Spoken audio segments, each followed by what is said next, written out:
upset in Kentucky last night. Republican Matt Bevin changing the political landscape.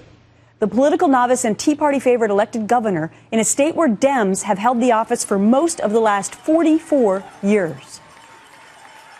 I'm proud for the fact that this is a great night for the Republican Party in the state of Kentucky. I'm also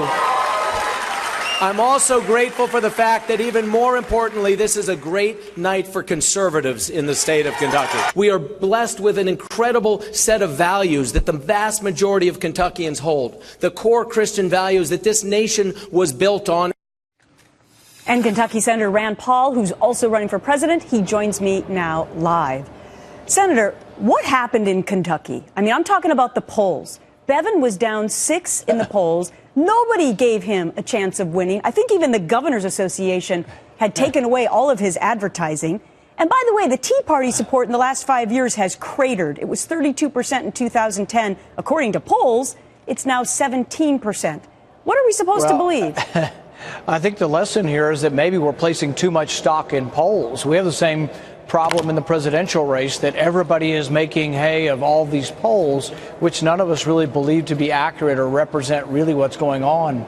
They said Bevin was down 5 points. He ended up winning by 8. They were off by 13 points.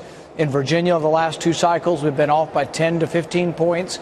So really, I think because people aren't answering their phone and because many people have only cell phones, I think the polls really aren't representative of what the true elections are about. So what did this victory say for you? I mean, was it it's obviously good news for your home state for you in Kentucky, but was this a vindication of Obamacare? Was this a pushback against the EPA? Was this a pushback against some of the things you're fighting for?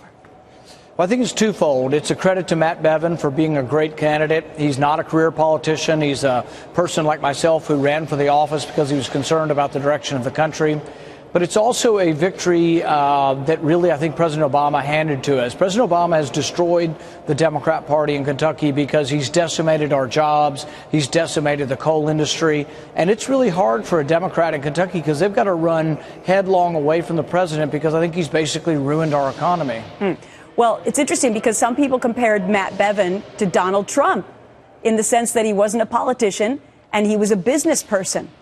I find it interesting to use that analogy because you were asked on a Comedy Central show whether or not you would want to be the running mate for Donald Trump, and you said what? Well, I don't think he'd be the best nominee, or I don't think he'd have the greatest of diplomacy in dealing with world leaders. So, no, I don't think Donald Trump would make a good president. But I think the link really in Matt Bevin's election is he beat the same guy I beat in 2010. We both ran. We both were not career politicians, had never run for office before. I was a physician in practice for 20 years. So I think the real commonality is that this is 2 examples of people beating career politicians. The same career politician. Okay, so now with another debate coming up next week, what is Rand Paul going to do to try and shake it up? We've seen other people who have been lower in the polls. I'm talking about Marco Rubio and now even Chris Christie. They've been rising. What do you need to do to have that same effect?